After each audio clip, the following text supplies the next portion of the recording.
Welcome back to Inside Personal Growth. This is Greg Voisin, the host of Inside Personal Growth. And I have a returning author guest that, number one, I've been up to Merlin, Oregon, and been to his Life of Learning Foundation. And I have to say, anybody who's interested, check it out. Now, with COVID today, it's probably closed, but I can't wait for it to open back up again, Guy. We have Guy Finley joining us. Guy, good day to you. How are you doing? I'm great, Greg. Thank you. Well, thanks for joining us, and I appreciate you coming back on the show, sharing some of your wisdom of the years that you have of teaching people spiritual concepts and really how to let go. And you know, you're the best seller is your book called Letting Go. Encouraging and accessible message is one of the true bright spots in our world today. His ideas cut straight to the heart of our most important personal and social issues: relationships, success, addiction, stress, which we're going to talk about today, peace, happiness, freedom, and to lead the way to a higher life. As I mentioned, he is the founder of the Life of Learning Foundation. It's a nonprofit center for spirituality, which is located in Merlin, Oregon. And if you want to learn more about it, you can just go to lifeoflearning.org. You can also go to Guy Finley, GUYFINLEY.org as well. Through Life of Learning Foundation, Guy has presented over 5,000 unique self-realization seminars to thousands of grateful students throughout North America and Europe over the last 20 years, and been a guest on 700 television and radio shows, including Inside Personal Growth, probably 6 or 7 times. This might actually be his 8th. ABC, NBC, CBS, CNN, and NPR. He's the foundation's popular key email featuring inspirational quotes by Guy. And now these e-courses. And the e-course we're going to be talking about is Success Without Stress e-course. This is a course that comes with a 27-page, I'm going to say, workbook. It comes with it. Again, right up front, I'll mention it's well worth the price. It's only $14.95. So we'll have an email link for all of you who are listening. Sometimes, Guy, I like to get those in up front because you never know how long people actually listen to all of this. Yeah. But so look, in light of the crazy world that we're living in, and I think we could all admit that there's parts of that are crazy, stress plays a very, very important role in everybody's life today. Not just the stress, but how to manage stress or how to cope with what's going on, whether it's, you know, just marital issues because you're living in the same house so close together all the time, or you're like saying, the hell with this mask. I'm not going to put this on anymore because it's stressful when you get in and out of the car to go to wherever you're going to put the mask on. So here's the thing. You know, stress is one of those things that it's a mindset deal. Of all these courses that you've been teaching all over the years and how to let go and live a stress-free life, what advice would you tell the people today that are dealing with COVID and they're out there and they're uptight, they've lost their jobs, they don't have money coming in? There may be, we could have people listening who are driving into food banks to pick up food. We don't know who's actually listening today. But the issue is everybody's been affected in some way. Yes. And that has created more stress. What overall advice would you give? The first and foremost important thing that I could convey to anyone, regardless of their circumstance, is that the limit of our present view in any given moment is not the limit of our possibility. It is beyond the pale when it comes to important to recognize, Greg, as all of us should be able to, that there are always these moments in our life where something happens: the husband, the wife, the family, the friend, the business, the loss of job. And in those same moments, our attention is seized and it becomes reduced. And as it's reduced, we as human beings are reduced into someone who is then struggling to deal with something that is literally in the mind. It's not that the body isn't going through what it's going through, that we don't have these conditions, but when I see my life through the lens of an idea that is limited in its very inception, then everything I will experience accordingly will be through that minute misunderstanding of my possibility in that moment. And here's the last thing I'll say about that. You and I and everyone else are created to be able to use every moment of our life to literally become a new kind of man or woman, predicated in a new understanding of who we are in relationship to the moment. So that's what I would tell everybody. Don't believe that the thing you see and that is talking to you about your possibilities is the only thing there is to see, and that it knows your possibilities, and that you have to submit to that misunderstanding, to that limited view. Well, it is the consciousness level of which somebody operates to understand the principles of which you are speaking. And the other thing that goes along with stress is fear. And we've always said, I don't know how many times you've been on the show, 7, 8 times, doesn't matter. But we've had this discussion before about these emotions of love and fear. And so in the context of stress and fear and the counterpart, love, what would you advise people about loving themselves? Because what happens when you actually get into stress and you get into fear, you start to basically erode your own belief about who you really are. You need to love yourself, right? There's a saying of mine, if you will, Yeah. that the listeners may want to write it down because it will encapsulate this moment and also all that we're going to talk about. And here it is. As goes my attention, so comes my experience. As goes my attention, so comes my experience. My experience of any given moment is the fruit of what my mind is attending to in that same moment. Now, the reason it's so important to understand that idea, that where my mind goes to, I follow, and what it lands on, I experience. So if I am without understanding, and I don't get yet the idea that when it comes to psychological fear, it doesn't exist, Greg, without negative imagination. There is no psychological fear without negative imagination, pure and simple.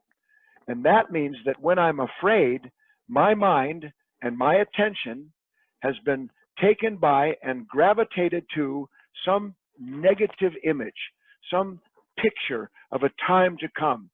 Now look, yes, I may not have a job. I may have health issues.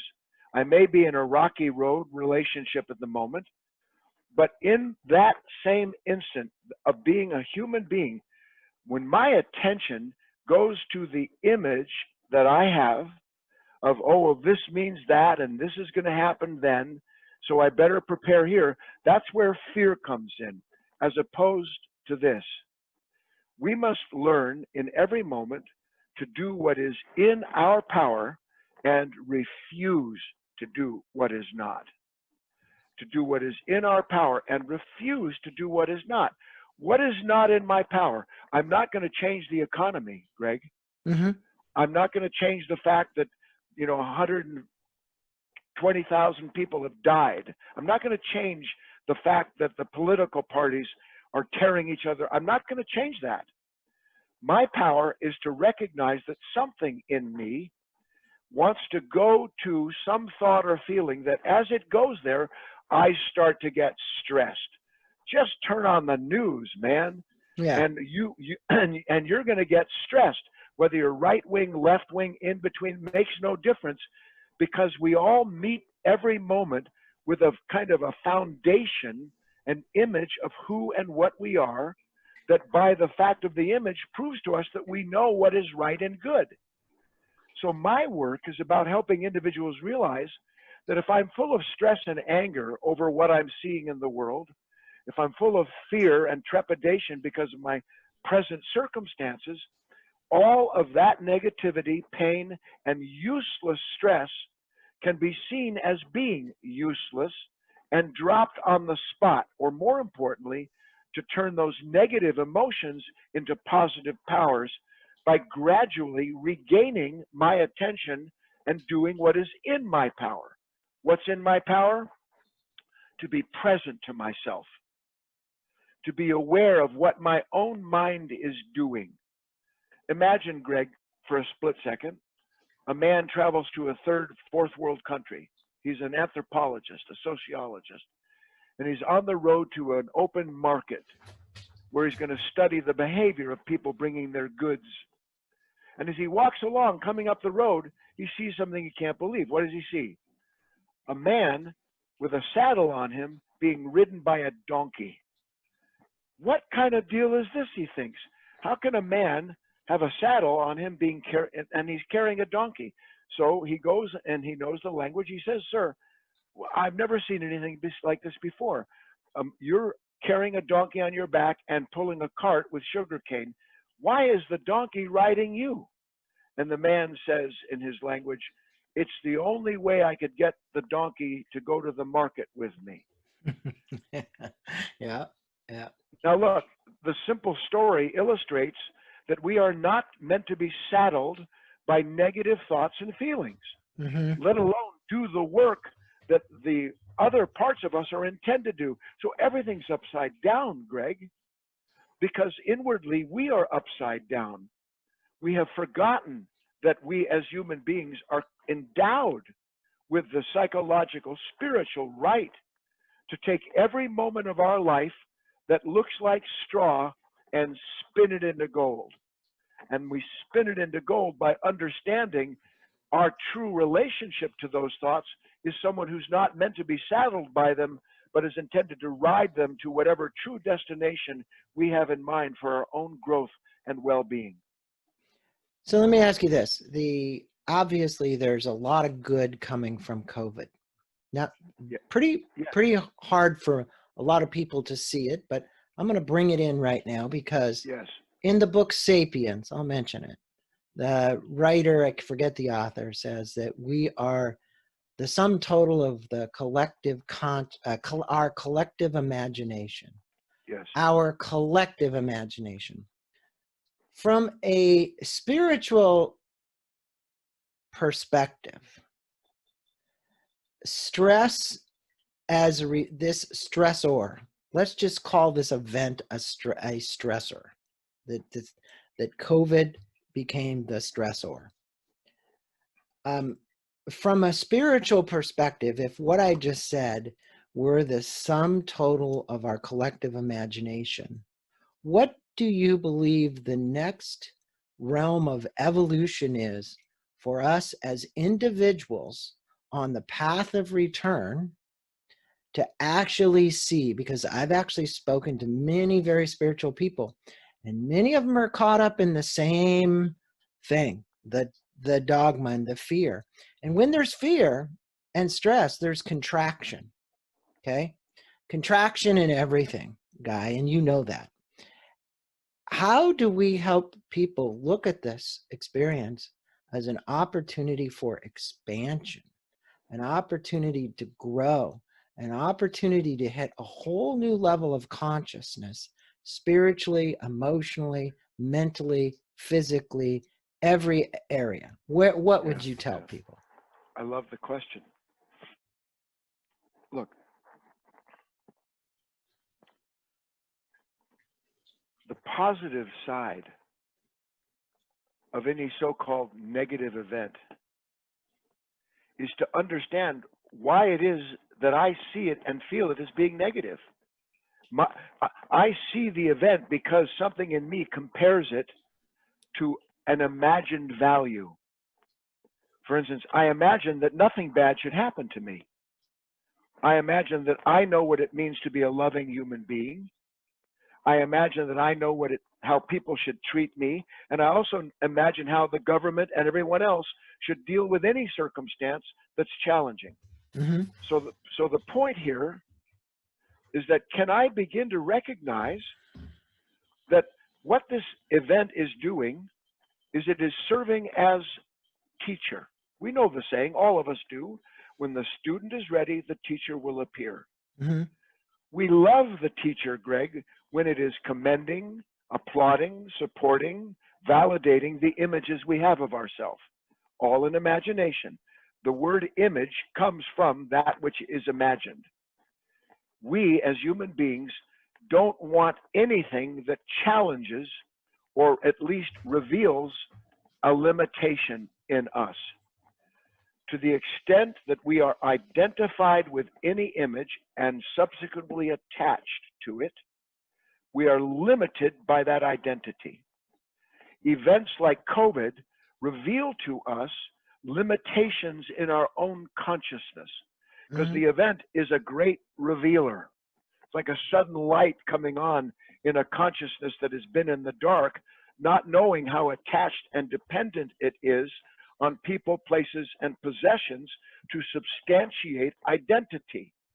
So in that split second, when this event comes, lo and behold, revelation of unseen limitation.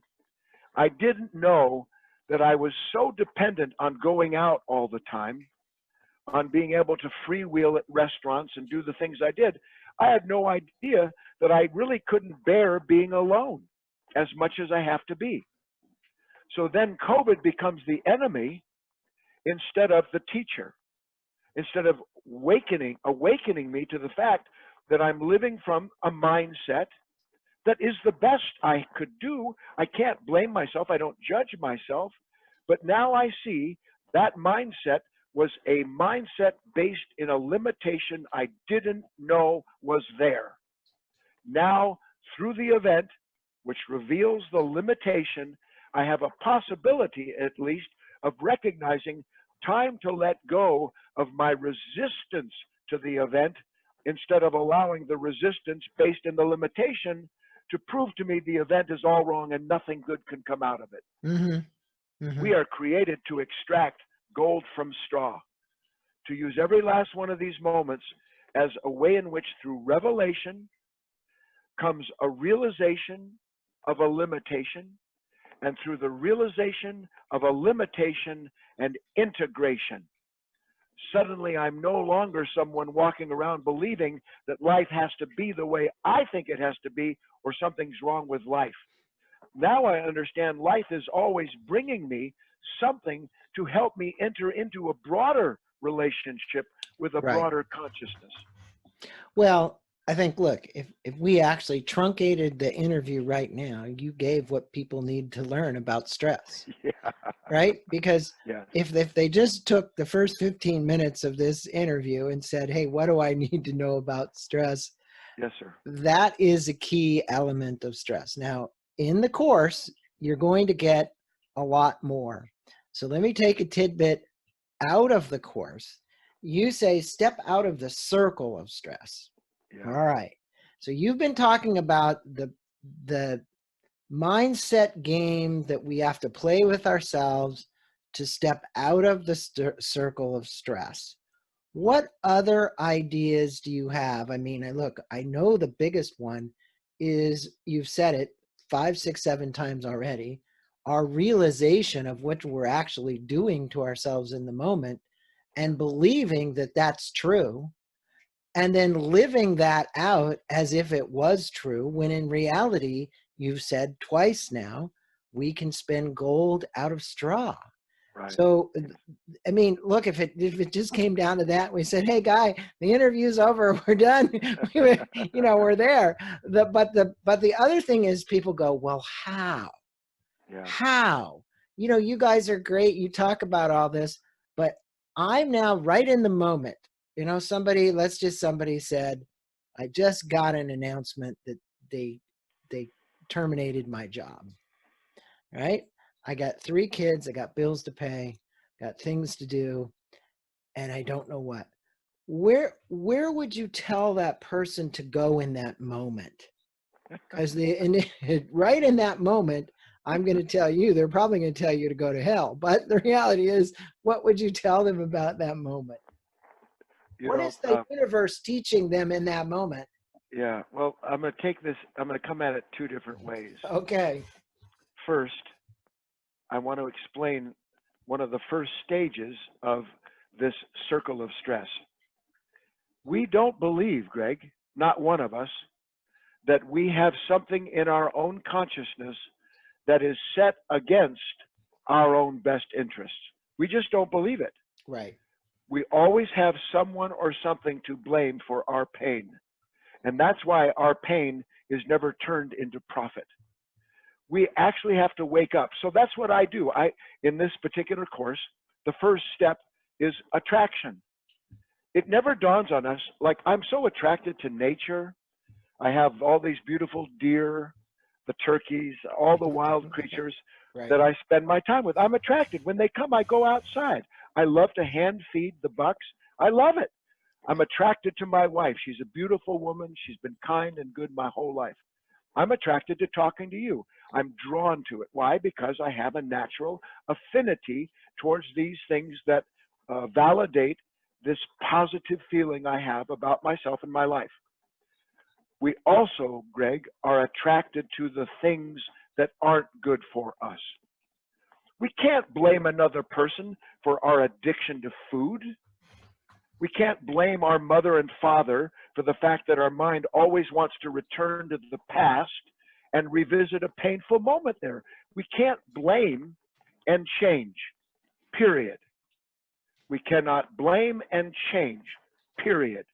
Blame is the change killer. Now, what am I blaming? I'm blaming something my mind was attracted to. Look, you're sitting in your office. I'm sitting here in Southern Oregon.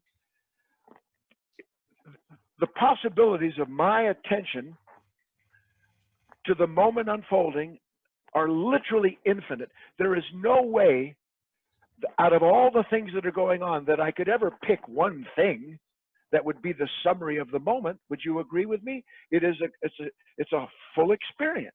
Right. And yet I get the news, and where does my mind go? Singular focus. What is it attracted to?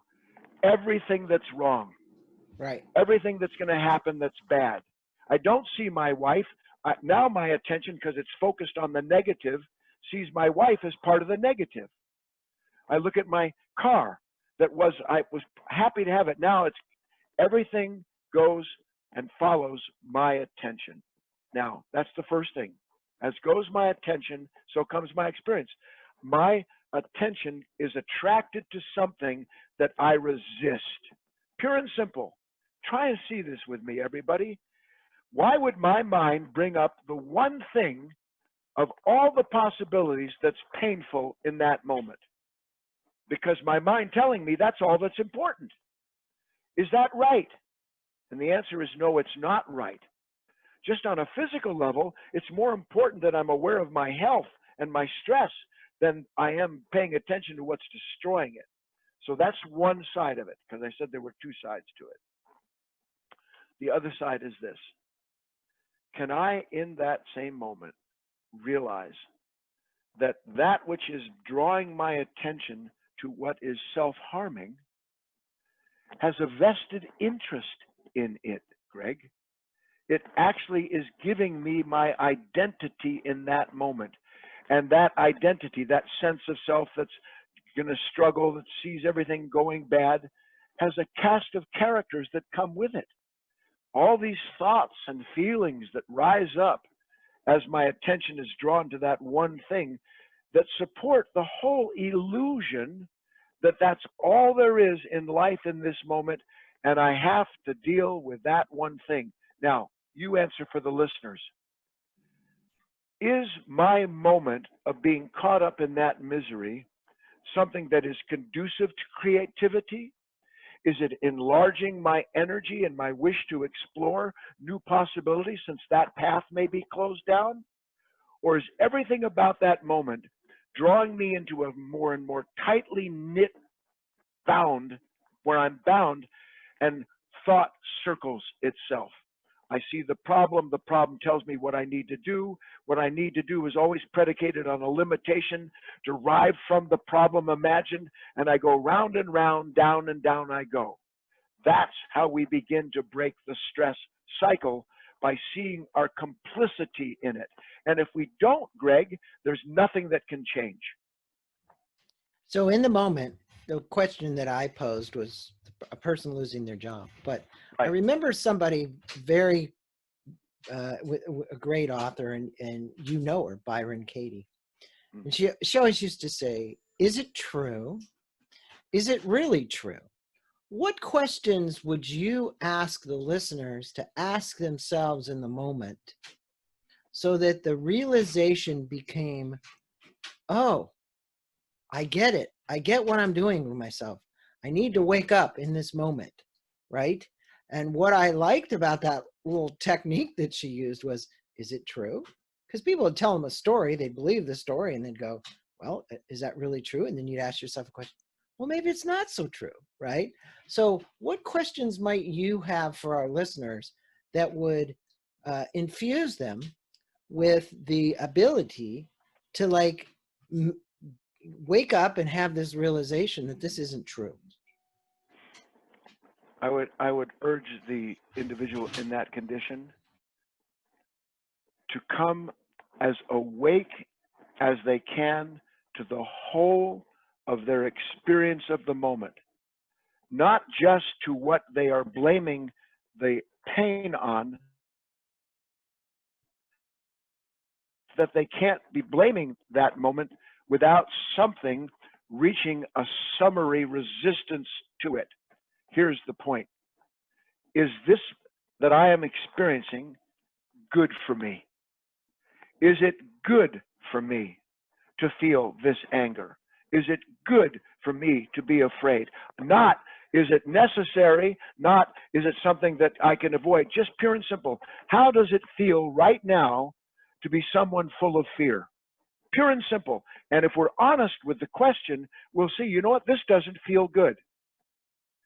This doesn't feel good, and neither does any one of the conclusions that is derived from that feeling good for me. Why? Because fear doesn't know anything about freedom. Period. Anger knows nothing about love. Frustration knows nothing about compassion. And when we can see the truth of our state, Greg, be aware of what the teacher is showing us in that moment, then we will not be deceived into believing that fear, anxiety, or anger is going to guide us through this moment. It is the problem itself. Then I can begin, as that process of separation takes place, to use my energies to see other possibilities. If all I see is what I fear, I see fear's answers.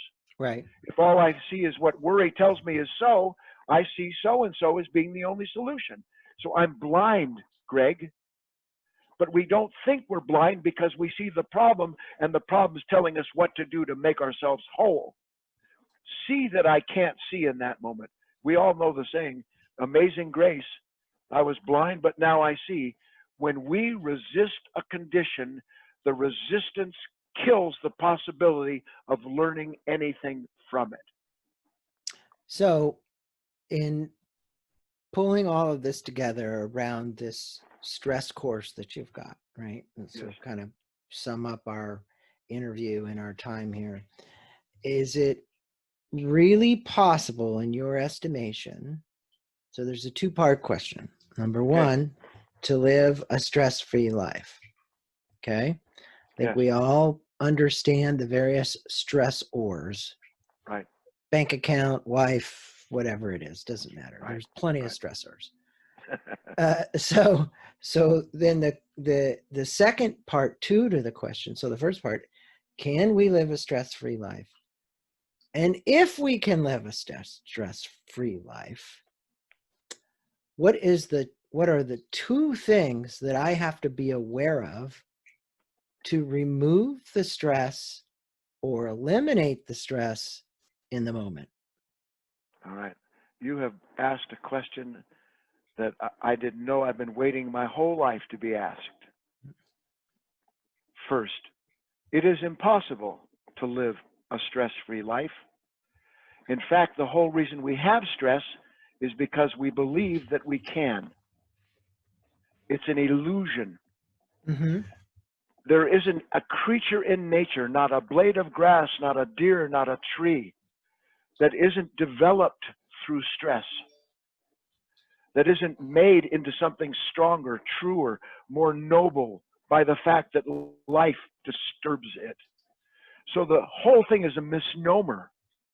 What if we could, and we can do this, look at the moment of stress, the disturbance, as being a wake-up call, not a you're dead call, not a that's the end of all other possibilities, but the disturbance as a revelation, as the possibility of understanding, look, whatever is being hit by me, in me by the moment, is in fact obviously apart from the moment. I couldn't be knocked down if there wasn't something standing up.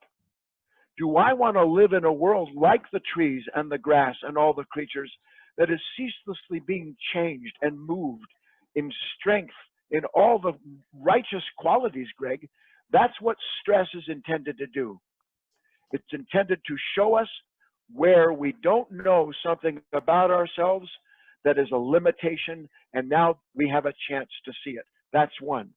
Number two, because you asked me if we can live a stress-free life. So the first thing I'm doing is saying, no, we can't. I get it. Because to live without motivates growth, right?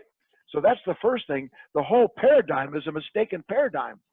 And if it's a mistaken paradigm, which it is, and we can at least grasp the idea that life is intended to help us grow instead of pushing us down when we fear it, the two questions, the next part of the question you asked me is, what do I do then? Is that right? What are the two things that would create an awareness to reduce or eliminate the stress? The first thing is start in the right place. Our default mechanism of an unconscious mind is to measure the event according to what we've imagined life should be like. That's the wrong place to start. That's the collective consciousness, full of all of its attachments and dependency, that summarily rejects anything that challenges the image. So we have to start in the right place, and the right place is to recognize, yeah, I feel this stress. I'm angry. I don't want to go through this. But can I understand that that's trying to get me into this circle of a level of consciousness that can't do anything? It doesn't change the condition, and it destroys me. Am I in the right place? What's the right place? Let me sit back from this moment and become aware of what this moment is helping me see about myself I couldn't see. And the next thing is, should I judge what I see? And the answer is no. We are not here to judge ourselves when we see this anger and stress and frustration. We're here to recognize that those states can't guide us to a stress-free life. Those conditions are the manifestation of stress.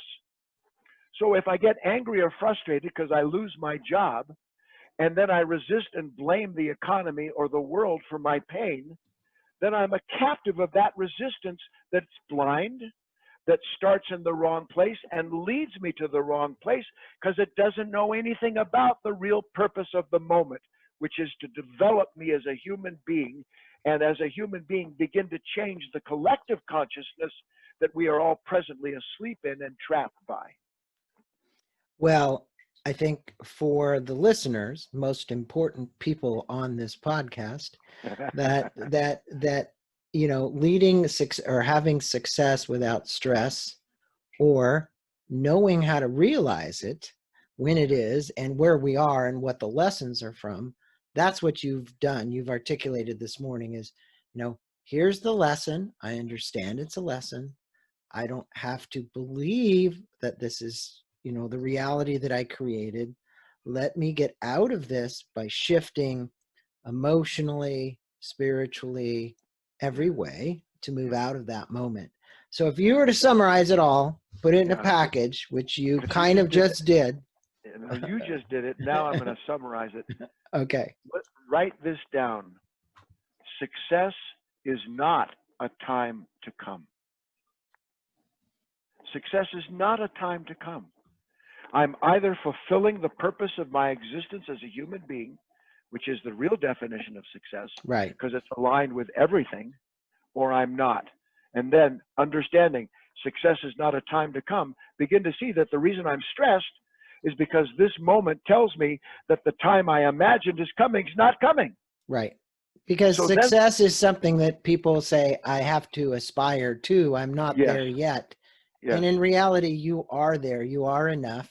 The exactly. way you are, as long as you realize that, because your spiritual evolution is a result of those awarenesses. Yes, Right? that's it, Greg. That's it. To be truly profitable, what does it profit a man to have gained the whole world? Most of us know the Christian scripture. The original Aramaic meaning of the word profit is to ascend. Mm-hmm. Not to add something to yourself, but to rise in a new order of realization that success is not something that I'm going to get my hands on, because the minute I got my hands on it, the COVID's going to come along, the next condition, and it's going to feel like it's taking it from me. Right. What you are and what you have been given that is true success can't be taken from you. And we have to meet the moment with that understanding. The feel is real, but the why is a lie when it comes to fear and stress. The feel is real, but the why is a lie. And we need to understand that so we can start in the right place.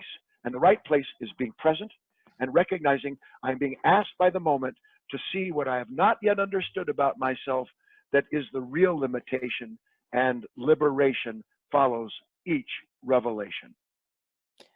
The principles of which you speak are something that whoever's listening, still listening to this podcast at this point, or watching the YouTube video, are a revelation in themselves. And I just want to thank you for being on the show, the Life of Learning Foundation.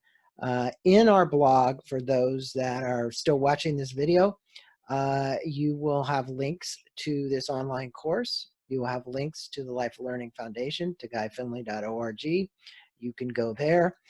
Probably the easiest way to get it is just guyfinley.org. We want to thank you for tuning in. Namaste to all of my listeners. Namaste to you as well. Thank you for your few minutes here of wisdom on stress with, or I should say success without stress. I was going to say stress without success. Where we are. Yeah, stress without success. But it's been a pleasure having you on again for whatever time this is, 5th, 6th, 7th, 8th time. I love having you on, and I love having you as a guest. So thank you for being you, and thank you for sharing all of your talents with the world. We've been friends a long time, and I appreciate the support. And I love talking to you about these things because you always have a good look into the center of them and bring out the right questions for me. Thank you, Greg. You're quite welcome.